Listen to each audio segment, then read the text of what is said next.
Quer duplicar o valor da sua assinatura? Agora assinar o Observador dá acesso a todos os conteúdos e benefícios e ainda há uma anuidade ACP Bronze grátis. Terá vantagens que vão desde plano de saúde gratuito a descontos em combustível. Esta é uma assinatura que vale por duas. Assine hoje em observador.pt com 45% de desconto.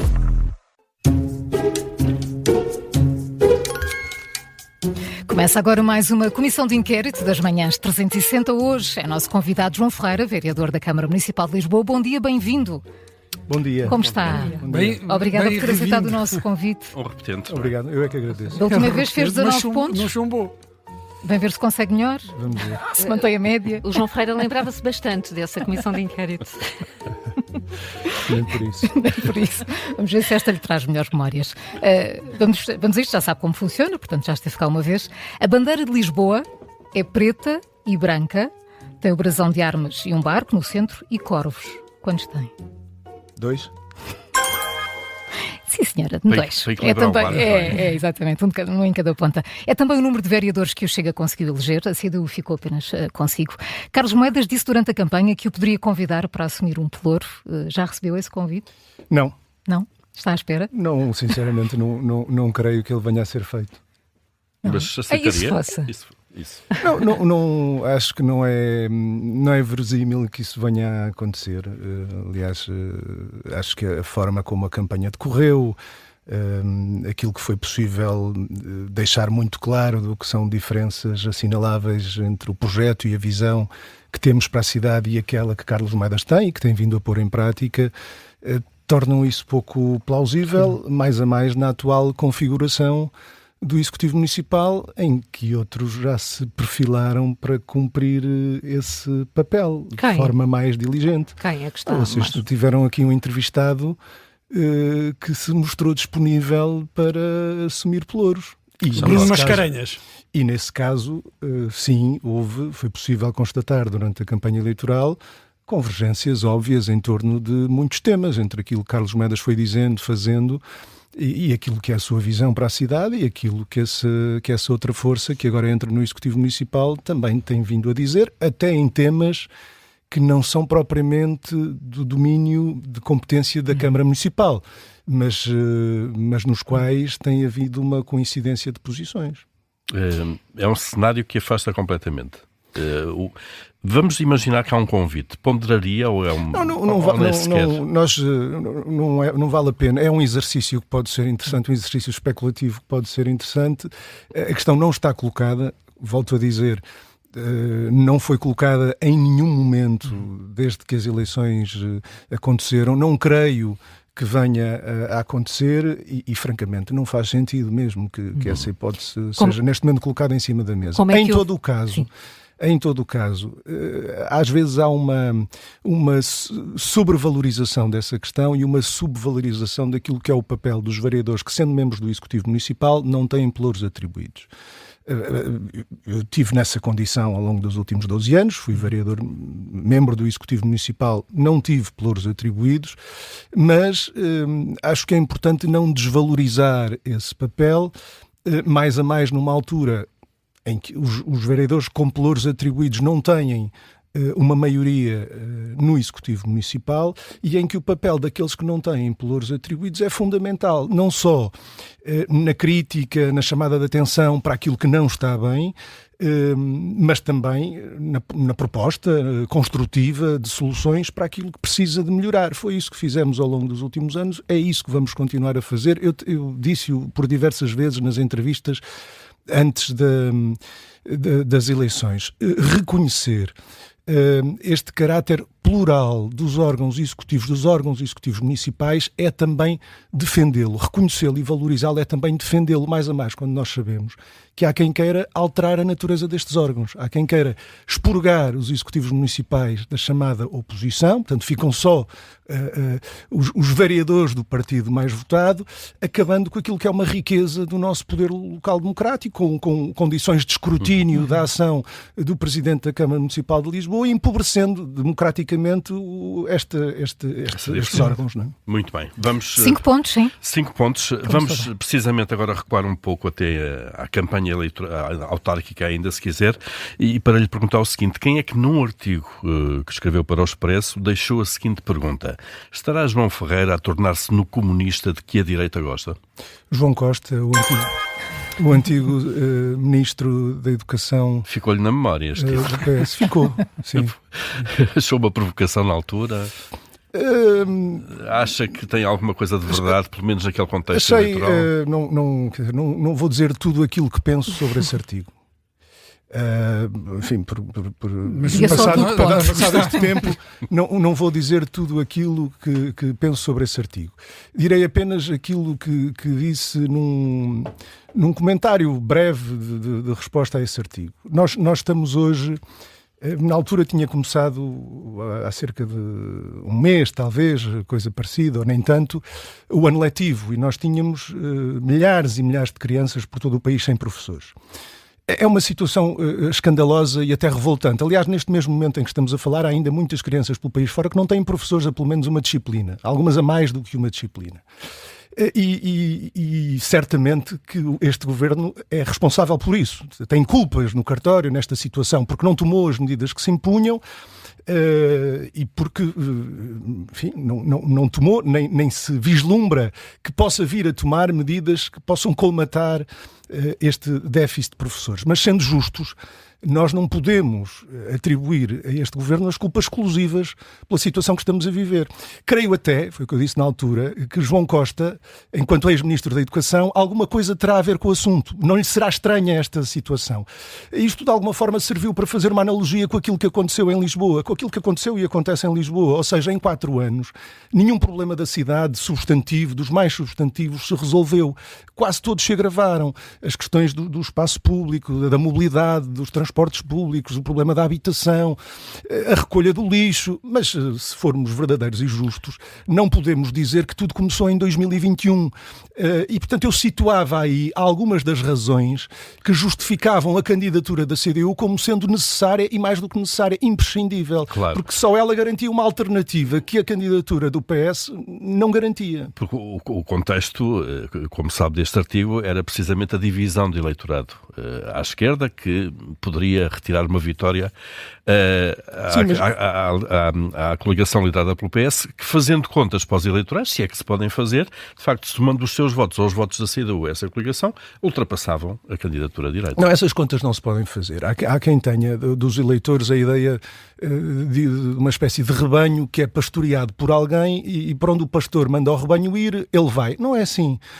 Não é assim que as coisas acontecem. Quem votou na CDU, e recordo que a CDU teve mais votos em 2025 do que há 4 anos, mas quem votou na CDU reconheceu um aspecto central daquela que foi a nossa mensagem, que era a cidade não está bem, nós precisamos de romper com esta governação da cidade, mas verdadeiramente temos que romper também com aquilo que antes dela é indissociável do que são os principais problemas da cidade. E, portanto, a ideia de que a alternativa de que precisamos não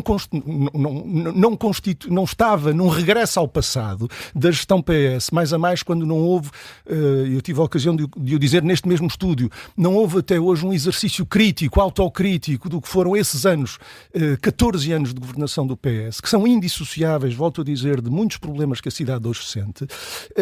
Isso faz com que, no nosso entendimento, e certamente que também no entendimento daqueles que deram a sua confiança, o seu voto à CDU, o regresso ao passado não é a alternativa necessária para Lisboa. Ora, pronto, sublinho aqui a circunstância de a coligação encabeçada pelo PS não ter conseguido sequer a soma das partes em 2021. Isso quererá dizer alguma coisa também. Não é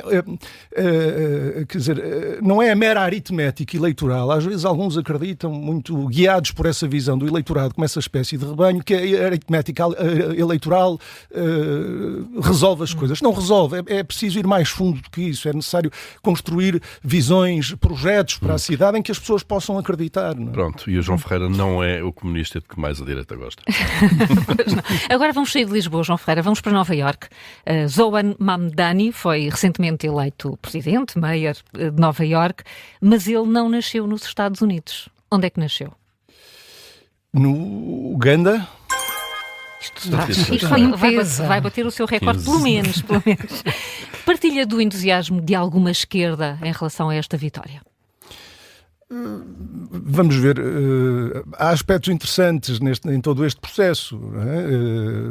Mamdani tem um discurso muito ligado a uma maioria social que é posta à margem nas políticas vigentes, tem sido posta à margem, digamos assim. Há um discurso para essa maioria social que a procura mobilizar e que a procura mobilizar para um sentido de transformação. Em termos gerais, um sentido que creio que é um sentido progressista de transformação. É por aí que a esquerda deve ir? Bom, quer dizer, a natureza da esquerda é o progresso social, o combate pela justiça social, o combate às desigualdades, podendo assumir diversos matizes, há aspectos que são matriciais ao campo da esquerda, digamos assim. Não é? Há este sentido nessa candidatura. Agora, vamos assistir àquilo que aí virá. Estes processos aconselham sempre também alguma consideração do que são as especificidades de cada experiência, de cada local, evitar tentações de replicar ou transposição automática que não têm em conta contextos e especificidades para realidades completamente diversas. Esses exercícios e os entusiasmos que suscitam aparecem sempre nestas alturas. Relativamente a isso é necessário alguma calma. Zoran Mamdani também está muito associado a lutas identitárias em que o PCP não se revê tanto. Curiosamente, eu acho que os principais aspectos, enfim, tanto quanto pude acompanhar, mas os principais aspectos da mensagem de Mamdani estavam muito ligados à desigualdade social, do que pude perceber, não é? Não tanto às questões identitárias, não digo que elas não estivessem presentes, mas muito às questões, até ainda que não lhes tivesse talvez sempre chamado assim, mas ao que são questões de classe, questões de desigualdade social de classe.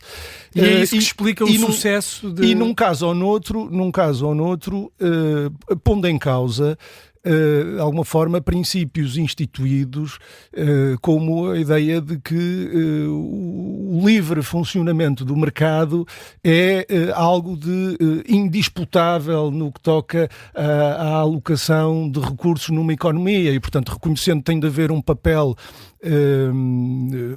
da coletividade organizada, do Estado enquanto coletividade organizada, na adoção de medidas que garantam padrões de justiça social que hoje estão completamente ausentes daquelas sociedades. Aliás, quem conhece a realidade norte-americana hoje e das principais cidades americanas conhecerá certamente um processo de degradação, de degenerescência do ponto de vista social muitíssimo preocupante, com o crescimento de chagas sociais, dependências, toxicodependências, pobreza, exclusão, marginalização, que crescem a olhos vistos nas ruas de algumas das principais cidades norte-americanas e, portanto, isto tem que ser entendido também neste contexto e é bom que neste contexto apareçam vozes a clamar por alternativas de um ponto de vista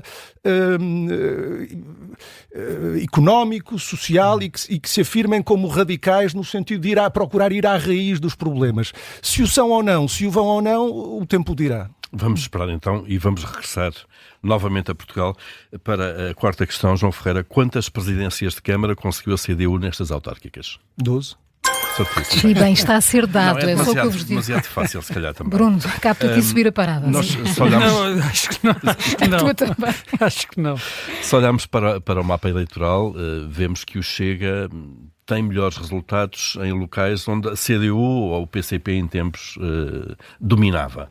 Não estou a fazer nenhuma relação entre isto, mas são factos.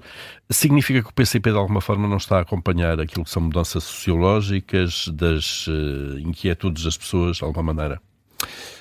E que há outros a acompanhar melhor isso? Significa...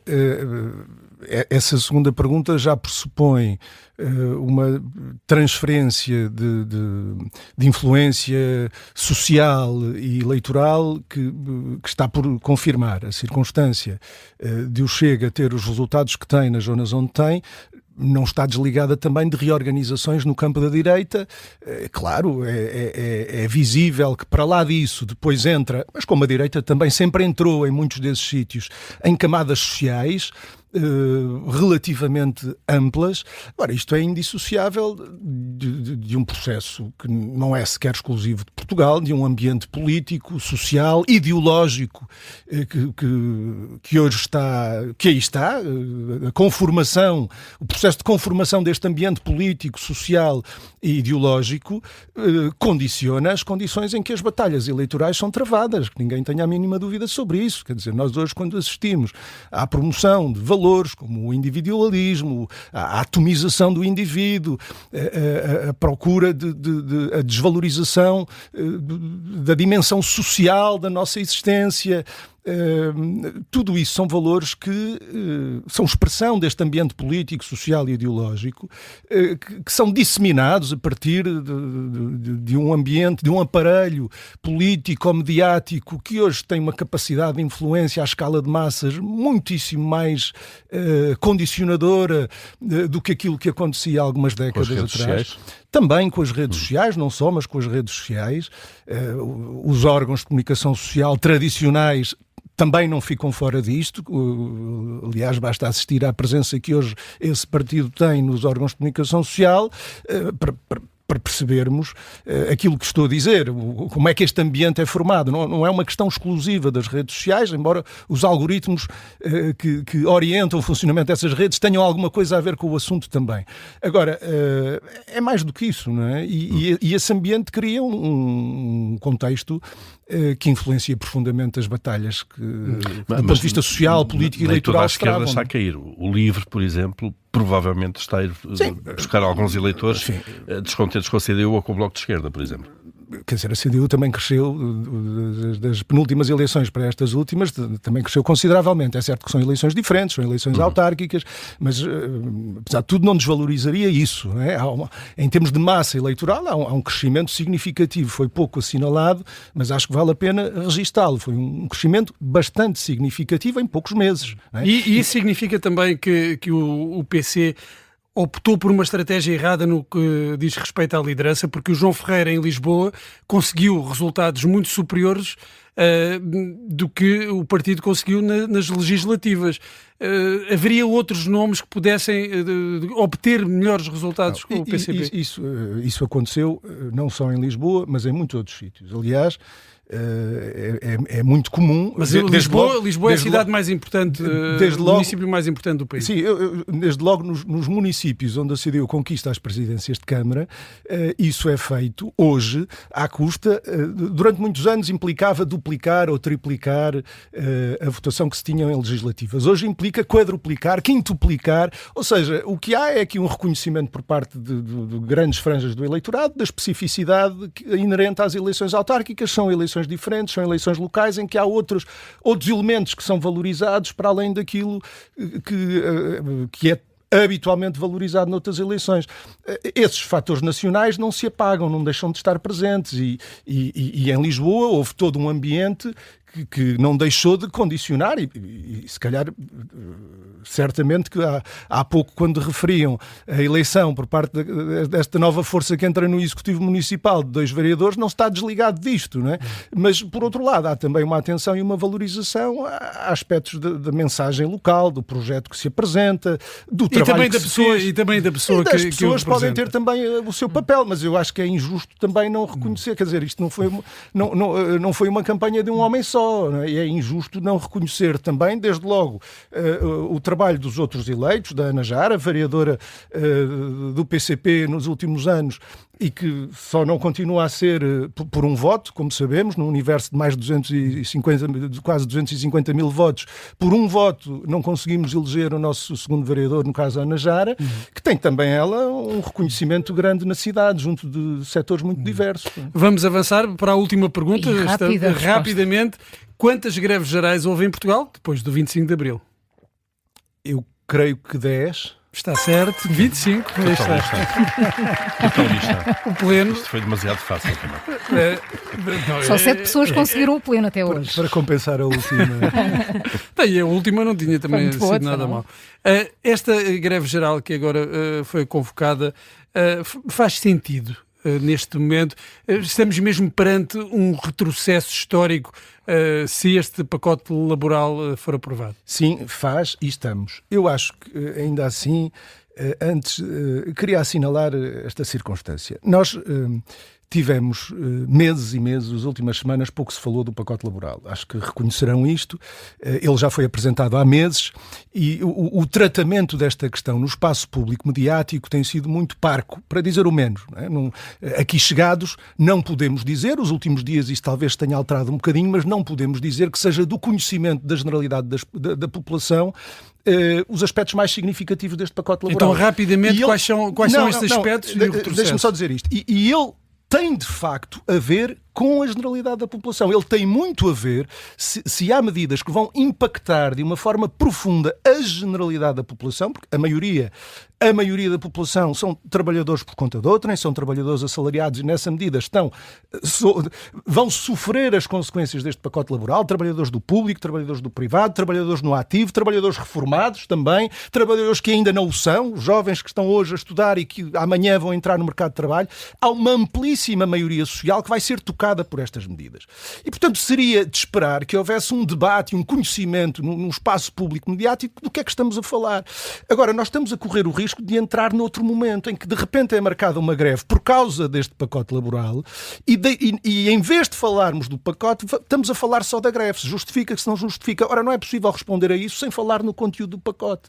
E eu diria que não há aspecto relevante das relações de trabalho que não seja tocado negativamente por este pacote laboral. Desde logo, a questão dos despedimentos. Alguém dizia que se isto fosse para a frente nos moldes que estão a ser propostos, seriam, grosso modo, 5 milhões de trabalhadores teriam sob ameaça permanente de despedimento. Esta ideia de que, na sequência de um despedimento ilícito reconhecido em tribunal, o empregador pode ainda assim recusar a integração obrigatória do trabalhador, é uma forma de legitimar os despedimentos sem justa causa, que a Constituição proíbe. Não é? Num país em que já é, contrariamente à ideia que se tem, não é difícil despedir em Portugal. Os despedimentos coletivos sucedem-se de forma é mais fácil abusiva. Fazer um despedimento coletivo do que individual. O que se quer é transportar essa facilidade excessiva que já existe no caso dos despedimentos coletivos para os despedimentos individuais. A questão da precariedade, que está hoje já muito generalizada a vários setores, sobretudo nos mais jovens, quando deviam até gozar de uma proteção especial. É isso que diz, curiosamente, a Constituição em relação aos jovens, que devem ter uma proteção especial no acesso ao emprego. Ora, a legislação laboral virou esse princípio de pernas para o ar.